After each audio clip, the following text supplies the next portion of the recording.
마태복음 18장 12절부터 20절까지의 말씀입니다. 우리 함께 한 절씩 교독합시다.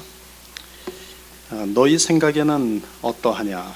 만일 어떤 사람이 양 100마리가 있는데 그 중에 하나가 길을 잃었으면 그 99마리를 산에 두고 가서 길 잃은 양을 찾지 않겠느냐?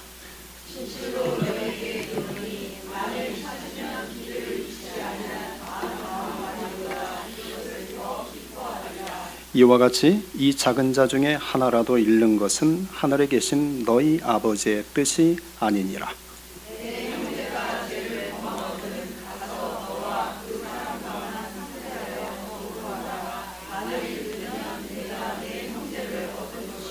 만일 듣지 않거든 한두 사람을 데리고 가서 두세 증인의 입으로 말마다 확증하게 하라.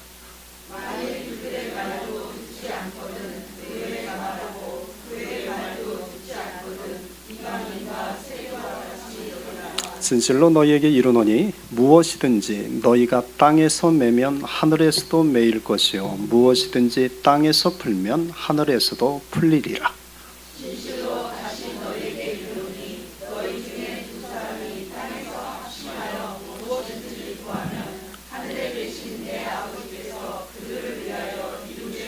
같이요. 두세 사람이 내 이름으로 모인 곳에는 나도 그들 중에 있느니라. 아멘. 우리가 교회를 이전하고 나서부터 우리가 마태복음 16장 말씀을 계속 주일마다 살펴보고 있습니다. 마태복음 16장부터는 공동체를 향한 주님의 말씀입니다. 주는 그리스도시요 살아계신 하나님의 아들이십니다 와 같은 신앙 고백 위에 주님께서 세우신 것이 교회입니다. 그러니까 교회는 건물이 아니라 예수님에 대한 동일한 신앙 고백을 한 사람들의 모임, 곧 공동체입니다. 오늘 본문 20절에서도 예수님은 이와 같은 사실을 정확하게 말씀하십니다. 두세 사람이 내 이름으로 모인 곳에는 나도 그들 중에 있느니라. 그러니까 교회를 이루는 가장 작은 단위는 두세 사람입니다. 예수님에 대한 신앙 고백이 있는 사람들이 예수님의 이름으로 두세 사람이 모인 그 자리에 오늘 주님은 약속하십니다. 나도 그들 중에 있느니라. 오늘 이 자리에 모인 우리는 모두 다 동일한 고백을 합니다. 주는 그리스도시요 살아계신 하나님의 아들이십니다. 그래서 우리가 교회입니다. 여러분, 이 건물이 교회가 아닙니다. 그리고 우리가 모여있는 이 장소가 교회가 아닙니다. 이 건물은 신학교 건물입니다. 그리고 이 장소는 우리가 예배 드리는 장소일 뿐입니다. 그래서 건물은 사라집니다. 그러나 교회는 사라지지 않습니다. 기독교 역사 속에서 수없이 많은 교회 건물은 무너지고 사라졌지만 단 한 번도 교회가 사라진 적은 없습니다. 그래서 건물은 영원하지 않지만 교회는 영원합니다. 주님이 함께 하시기 때문입니다. 신앙 고백이 있는 우리 모임이 교회입니다. 그리고 우리 중에 예수님이 계십니다. 그렇다면 여기서 우리가 한 가지 중요한 질문이 생깁니다. 여러분, 예수님이 우리 안에 계신다면, 우리 교회가 예수님이 계신 교회라면 우리 교회는 어떤 모습을 가져야 될까요? 오늘 대표 기도하신 분도 교회다운 교회에 대한 기도를 하셨는데, 여러분, 예수님이 계신 교회다운 교회는 어떤 교회일까요? 예수님이 함께 계신 성도는 어떤 성도여야 할까요? 오늘 본문이 바로 그 질문에 대한 답을 우리에게 들려줍니다. 먼저 본문 12절을 보면 예수님께서 이렇게 질문을 시작하십니다. 너희 생각에는 어떠하냐? 지금 예수님께서 제자들에게 너희 생각은 어떠냐?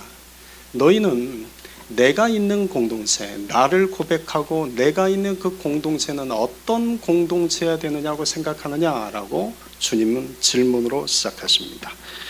여러분, 동일하게 주님이 우리에게도 물으십니다. 너희는 어떻게 생각하느냐? 여러분은 주님이 계신 교회는 어떤 교회여야 한다고 생각하십니까? 여러분, 주님이 함께 하시는 성도는 어떤 성도여야 한다고 생각하십니까? 많은 이야기를 할 수 있겠지만 오늘 주신 본문의 말씀 속에서 우리가 세 가지를 함께 생각해 봅시다. 첫째는 작은 자를 귀하게 여기는 교회입니다. 12절부터 14절까지의 내용 우리가 잘 아는 잃은 양의 비유 이야기입니다. 어떤 사람에게 양 100마리가 있었습니다. 그런데 한 마리를 잃었습니다. 그러면 어떻게 하겠느냐고 물으십니다. 당연히 99마리를 산에 남겨두고 잃어버리는 양을 찾으러 나가지 않겠느냐. 그리고 만일 그 잃은 양을 찾게 되면 길을 잃지 않은 99마리보다 그 한 마리로 인해 더 기뻐하지 않겠는가. 이것이 주님의 말씀입니다. 여러분, 이 비유를 가만히 보면 예수님께서 사람들이 당연하게 여기는 두 가지를 지적하십니다.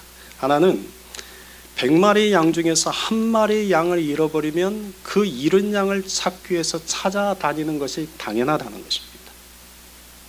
둘째는 그 잃은 양을 찾으면 더 기뻐하는 것이 당연하다는 것입니다.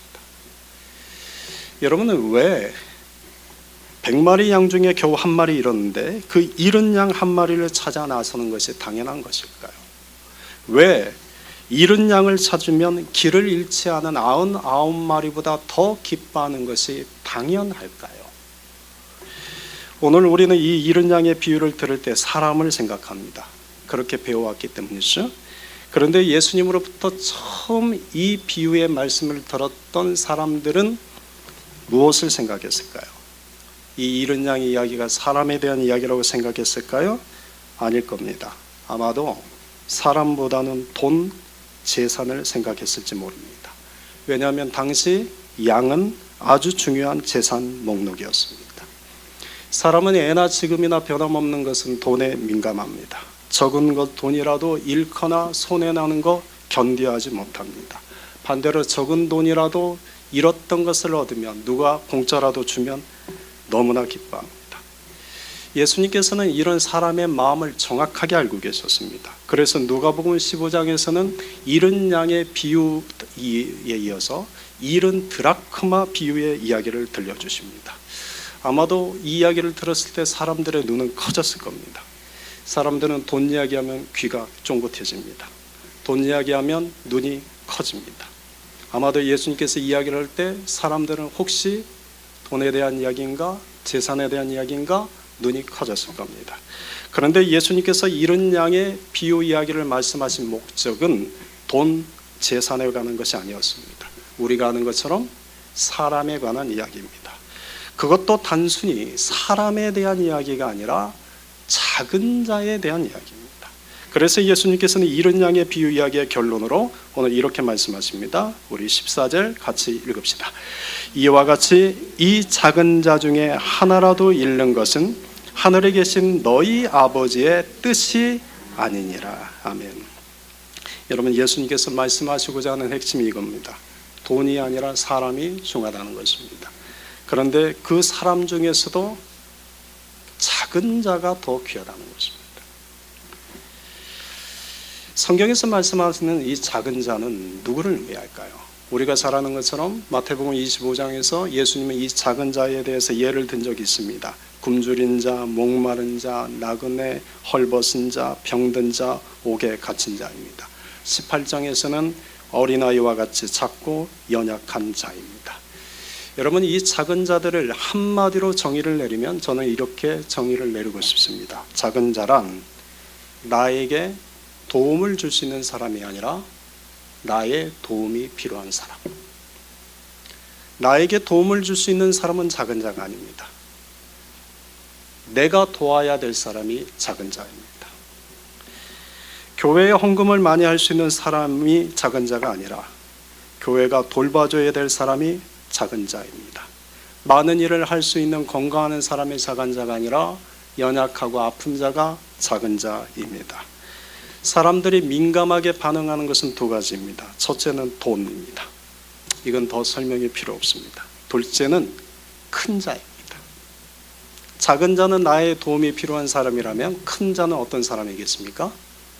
나에게 도움이 될 사람입니다. 사람은 기막히게 합니다. 이 사람이 나에게 도움이 될 사람인지 아닌지를 기막히게 구별합니다. 그리고 큰 자는 귀하게 여깁니다. 그러나 작은 자는 귀하게 여기지 않습니다. 이것이 세상의 가치입니다. 세상에서 중요한 가치는 돈에 있습니다. 그러나 하나님에게 중요한 가치는 돈보다 사람에 있습니다. 또한 세상에서는 사람이라고 해서 모두 다 동일한 가치로 여기지 않습니다. 나에게 도움이 될 수 있는 큰 자는 귀한 존재를 여기지만 나에게 도움이 되지 않는 사람, 더군다나 내가 도와야 될 사람, 이 작은 자는 그렇게 귀하게 여기지 않습니다. 그러나 하나님은 다르십니다. 오늘 예수님께서 이 일흔 양의 비유를 통해서 우리에게 말씀하고자 하시는 것은 작은 자를 귀하게 여기라는 것입니다. 나에게 그다지 도움이 안 되는 자들을 더 귀하게 여기라는 것입니다. 제가 이렇게 이 말씀 들으면서 웃는 것은 너무나 어려운 이야기이기 때문입니다. 우리에게 결코 쉬운 이야기가 아닙니다. 여러분, 돈보다 사람을 더 귀하게 여기는 거 쉽습니까? 어렵습니까? 돈보다 사람을 더 귀하게 여기는 거 쉽습니까? 어렵습니까? 어렵지 않나요? 사람은 돈보다 사람을 더 귀하게 여기는 게 어려웁니다. 그런데 더군다나 사람인데 나에게 도움이 되지 않는 작은 자를 나에게 도움이 되는 큰 자보다 더 귀하게 여기라는 이 말은 너무나 어렵습니다. 이것은 우리에게 익숙한 세상의 방식과는 다르기 때문입니다. 세상에서는 사람보다 돈을 더 귀하게 여깁니다. 그리고 사람 중에서도 나에게 도움이 되는 큰 자를 더 소중하게 여깁니다. 반면 나에게 도움이 되지 않는 자는 무시하고 멀리 합니다. 그런데 교회는 세상이 아닙니다. 교회는 세상과 달라야 합니다. 교회를 의미하는 단어는 헬라어로 에클레시아입니다. 이 에클레시아라는 단어의 의미는 세상으로부터 밖으로 불러나온 사람들의 모임을 의미합니다. 다시 말하면 교회는 세상에 있지만 세상 밖에 있는 자들입니다. 그러니 세상의 가치관과 세상의 중하게 여기는 것과는 다릅니다. 세상은 돈을 사람보다 더 귀하게 여기지만 교회는 돈보다 사람을 더 귀하게 여겨야 합니다. 교회는 돈은 잃어도 사람을 잃지 않으려고 해야 됩니다. 세상은 나에게 도움이 되는 큰 자를 더 소중하게 여기고 나에게 도움이 안 되는 작은 자는 멀리하거나 무시하지만 교회는 그 반대해야 됩니다. 오히려 나에게 도움이 안 되는 작은 자를 더 귀하게 여겨야 합니다. 그 이유가 뭘까요? 그것이 하늘에 계신 우리 아버지의 뜻이기 때문입니다. 둘째 아이가 올 6월에 고등학교를 졸업할 때 장학금을 좀 많이 받았습니다. 그런데 그 아이가 그 장학금으로 케냐 선교를 다녀오고 싶다고 했습니다. 그 말을 듣고 제가 아들에게 이렇게 말해 주었습니다. 장학금을 주신 분도 하나님이요, 그것으로 케냐 선교를 가고자 하는 마음을 주신 분도 하나님이니 그 마음에 순종하는 너를 하나님께서 너무 기뻐하실 거다. 그리고 아이가 케냐 선교를 다녀왔습니다. 다녀와서는 아이가 새카맣게 탔는데 너무나 기뻐하는 겁니다. 그래서 아이에게 한마디 더 해주었습니다. 네가 대학 가서 공부하고 나중에 취직해서 돈을 벌어야 할 목적도 바로 그것이다. 여러분, 선교는 돈보다 사람을 더 중요하게 여기기 때문에 하는 것입니다. 만약 돈이 사람보다 더 중요하게 여긴다면 결코 많은 돈을 들여 다른 나라에 선교하러 가지 않을 것입니다. 굳이 선교비 보내지 못합니다. 그런데 사람보다 돈이 더 중요하다고 여기기 때문에 우리가 주님의 명령을 따라 선교를 하는 것입니다. 선교는 내가 도움을 받을 사람을 찾아가는 것이 아니라 반대로 내가 도움을 줄 수 있는 사람을 찾아가는 것입니다. 이것이 교회가 해야 할 일입니다. 이것이 오늘 우리가 해야 할 일입니다. 그런데 선교는 국경을 넘어가는 것만 해당되는 것은 아닙니다. 선교는 오늘 우리 안에서도 이루어져야 합니다. 돈보다 사람을 더 중요하게 여기는 마음, 큰 자보다 작은 자를 더 귀하게 여기는 마음, 여러분 이런 마음으로 공동체 안에 있는 작은 자를 돌보고 섬기는 것이 선교의 시작입니다. 이것은 하나님의 뜻입니다. 그런데 참 이 설교하면 어렵습니다. 일단은 우리가 지키기 어렵기 때문도 어렵지만, 두 번째는 다들 자기가 작은 자라고 말합니다. 그래서 더 어렵습니다. 여러분, 나보다 더 작은 자를 내가 소중하게 여기고 귀하게 여길 줄 아는 마음, 이것이 예수님이 계시는 교회의 특징입니다. 둘째, 예수님이 계시는 교회는 죄에는 민감해도 사람은 쉽게 포기하지 않는 교회입니다. 15절에 보면 내 형제가 죄를 범하거든. 공동체 안에서 누군가 죄를 짓습니다.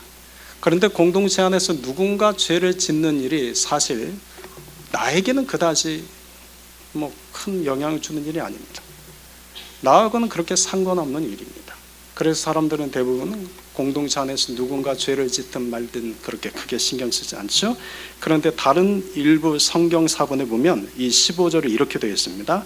내 형제가 내게 죄를 범하거든. 그러면 이제 이야기가 달라집니다. 나와 상관없는 죄를 질 때는 나와 별 관심이 없지만, 나에게 죄를 짓는 것이라고 하면 이제 이 이야기는 남의 이야기가 아니라 나의 이야기가 됩니다. 여러분, 내게 죄를 범하는 형제가 있다면 어떻게 해야 될까요? 두 가지 극단이 있습니다. 하나는 사랑이라는 이유로 죄를 그냥 묻고 가는 것입니다. 괜찮아? 다 이해해. 그럴 수도 있지. 여러분, 그런데 이것은 결코 성경이 말하는 사랑은 아닙니다. 또 하나의 극단이 있습니다. 죄를 지었다는 이유로 그 사람을 버리는 것입니다. 저런 사람이 이제 필요 없어. 나 이제 저 사람과는 더 이상 상종하지 않아. 그런데 이것 역시 예수님께서 원하시는 방법은 아닙니다. 예수님께서는 오늘 본문에 죄를 지은 사람을 어떻게 대해야 하는가에 대해 세 가지 단계로 말씀합니다. 첫째는 15절에 보면 가서 너와 그 사람과만 상대하여 공고하라. 그러니까 먼저 혼자 찾아가서 그 사람에게 말해주라는 거죠. 당신이 이와 같은 죄를 지었습니다. 이와 같은 죄는 합당치 않은 것 같습니다. 그런데도 그 말을 듣지 않으면 이제 16절 두 번째 단계입니다. 만일 듣지 않거든 한두 사람을 데리고 가서 두세 증인이 입으로 말마다 확증하게 하라. 나의 말을 혼자 가서 하는 말을 듣지 않으면 이제는 두세 사람이 함께 가서 당신에게는 이런 죄가 있습니다. 이 죄는 하나님 앞에 해결해야 됩니다. 라고 권하라는 것입니다. 그런데도 듣지 않으면 마지막 셋째 단계가 17절입니다. 만일 그들의 말도 듣지 않거든 교회에 말하라. 그러면 이제는 교회가 가서 권하라는 것입니다. 그런데도 끝까지 듣지 않으면 어떻게 하라고 되어 있습니까? 교회의 말도 듣지 않거든 이방인과 세리와 같이 여겨라. 이것은 더 이상 교회와 상관없는 사람으로 여기라는 뜻입니다. 이 단계에서 우리가 한 가지 주목해 봐야 될 것은, 우리는 누군가 우리에게 죄를 지으면 대부분 감정적으로 대처합니다. 그런데 예수님은 1단계, 2단계, 3단계를 통해서 이성적으로 대처하라고 말씀하십니다. 여러분은 우리의 문제는 이성적으로 대처하면 해결할 수 있는 것도 감정적으로 대처해서 오히려 잘 될 수 있는 일이 망친 일이 훨씬 많습니다. 회복할 수 있는 일이 회복이 아닌 오히려 영원한 단절을 일으킬 일이 더 많습니다. 형제가 죄를 지어도 감정적 대처가 아니라 이성적으로 대처하라는 것입니다. 교회는 권징이라는 제도가 있습니다. 여러분, 권징이라는 제도 들어보셨습니까? 권징이 뭔지 아십니까? 권징이라는 제도는 잘한 것은 칭찬하고 나쁜 것은 벌하라는 제도입니다. 교회에는 이 권징이라는 제도가 있습니다. 그래서 교회에서는 좋은 일을 하는 성도에게는 칭찬하고 장려하지만 나쁜 일을 하면 교회의 이름으로 그 성도를 징계하게 하는 제도입니다. 이게 권징입니다. 그런데 이 권징을 해도 성도가 끝까지 듣지 않으면 교회가 내릴 수 있는 가장 강력한 조치가 출교라는 게 있습니다. 출교가 뭔지 아십니까?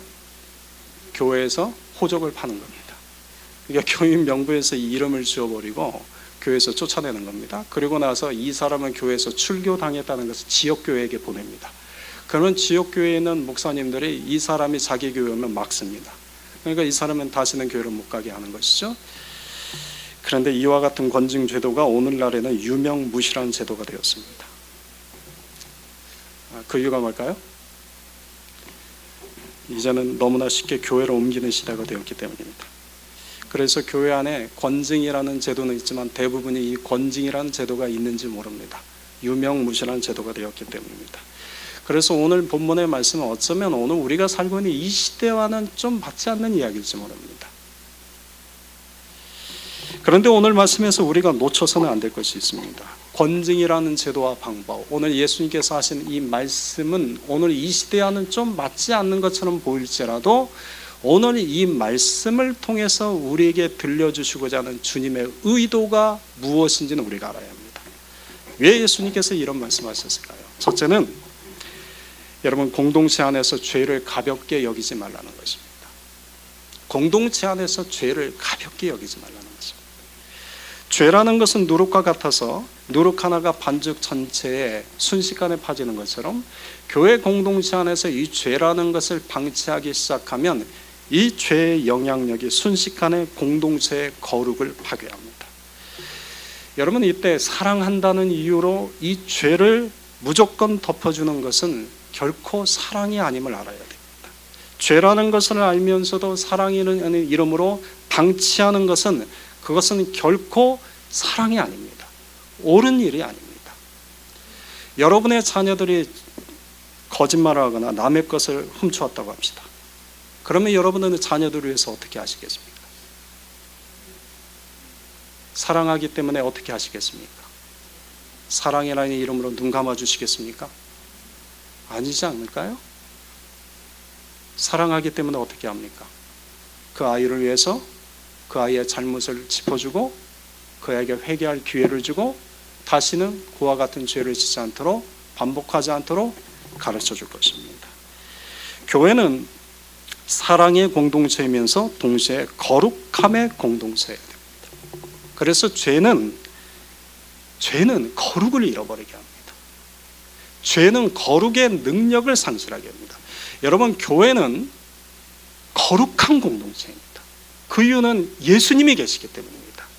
그런데 교회가 거룩의 능력이 사라지는 것은 죄가 있기 때문입니다.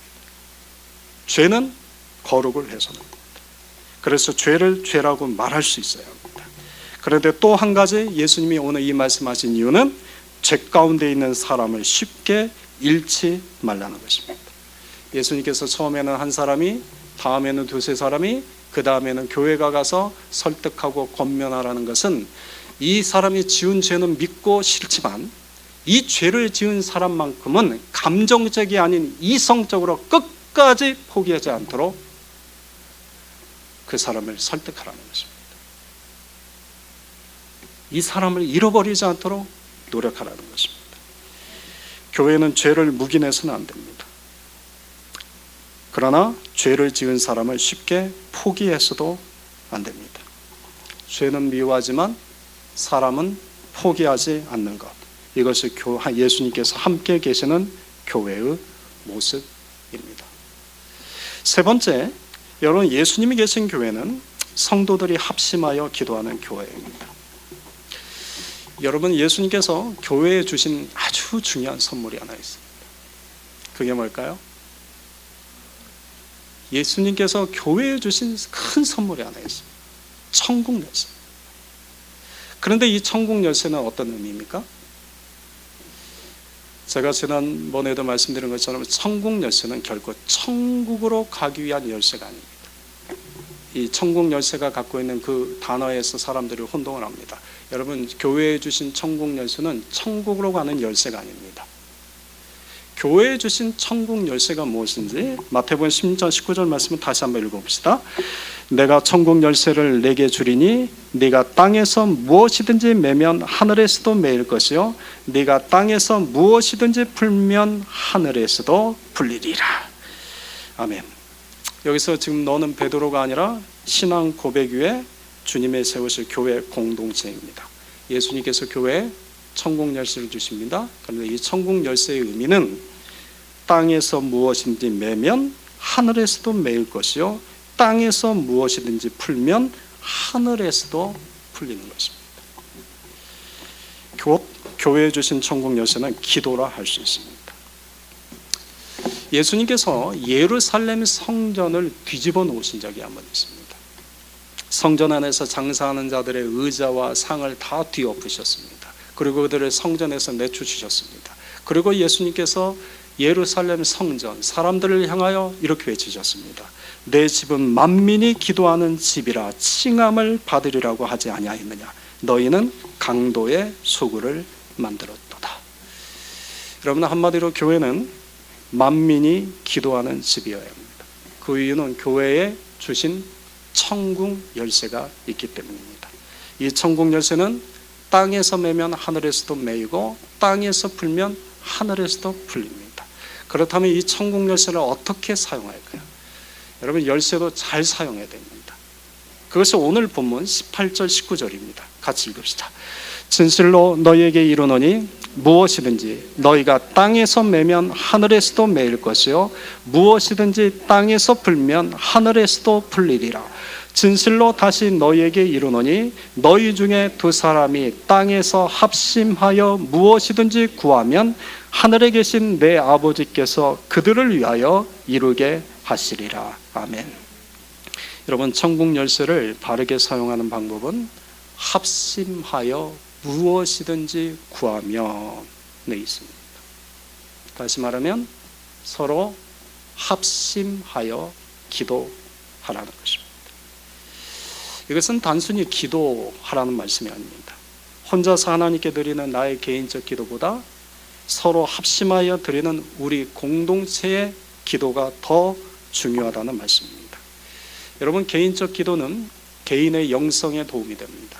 그러나 공동체에 서로 합심해서 드리는 기도는 천국 열쇠가 됩니다. 그런데 사람들은 이 공동체의 기도, 합심하여 드리는 기도가 얼마나 중요한지를 알지 못합니다. 머리로는 알지만 합심하여 드리는 기도를 회피합니다. 교회 안에서 예수님의 이름으로 우리가 모여서 많은 계획을 세웁니다. 그런데 여러분은 우리가 세워야 될 계획 중에 가장 중요한 것은 합심해서 기도하는 것입니다. 합심해서 기도하는 것입니다. 그러므로 교회에 함께 모여서 여러분 천국 열쇠를 사용하는 자들이 되어야 됩니다. 그런데 우리에게 천국 열쇠가 이미 주어졌는데 그걸 사용하지 않고 있습니다. 우리가 지난주 성전 이전 감사 예배를 드렸습니다. 그리고 나서 그 다음 월요일부터 21일 다니엘 기도회가 시작되었습니다. 새벽에는 월요일부터 토요일까지 저와 사모가 중심이 되어서 교회를 위한 기도하고 있습니다. 그리고 밤에는 예배 중보 기도팀이 중심이 되어서 교회를 위한 기도를 하고 있습니다. 저는 우리 성도님들이 새벽과 밤에 함께 모여서 교회를 위해 합심하여 기도할 수 있다는 것 너무나 감사하고 좋습니다. 우리에게 주신 천국 열쇠를 우리가 사용할 수 있다는 것에 너무나 좋습니다. 그런데 저는 아쉬운 것도 있습니다. 여러분 중에 한 사람이라도 더 동참하면 좋겠습니다. 여러분이 각자의 자리에서 기도하고 있다는 것 압니다. 그 기도도 귀합니다. 그러나 오늘 예수님께서 우리에게 분명하게 이렇게 말씀하십니다. 진실로 다시 너희에게 이르노니 너희 중에 두 사람이 땅에서 합심하여 무엇이든지 구하면 하늘에 계신 내 아버지께서 그들을 위하여 이루게 하시리라. 아멘. 저는 우리 장로님들부터 모두 나와서 기도하셨으면 좋겠습니다. 우리 권사님들도 모두 나오셔서 기도하셨으면 좋겠습니다. 우리 안수 집사님들 그리고 모든 성도님들 모두 함께 나와서 기도하셨으면 좋겠습니다. 매일 나오지 못해도 괜찮습니다. 시간이 허락되는 날 하루라도 좋습니다.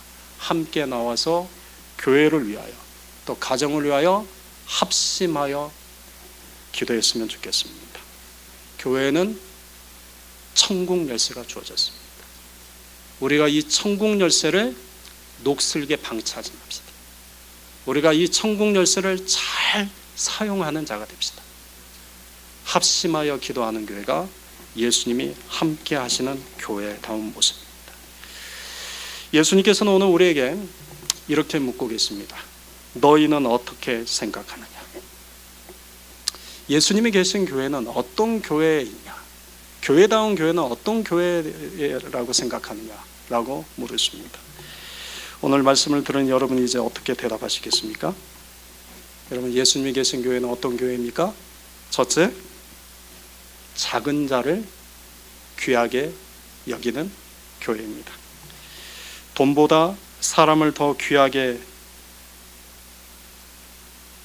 여길 뿐만 아니라 나에게 도움이 안 되는 자를 내가 더 귀하게 여기는 것입니다. 네, 어려운 이야기입니다. 저한테도 굉장히 어려운 이야기입니다. 그래서 우리가 함께 이를 위해서 기도해야 됩니다. 여러분, 우리의 힘과 우리의 능력으로는 우리에게 익숙한 것은 사람이 아닙니다. 돈입니다. 우리에게 더 익숙한 것은 나에게 도움이 되는 큰 자지 나에게 도움이 되지 않는 작은 자가 아닙니다.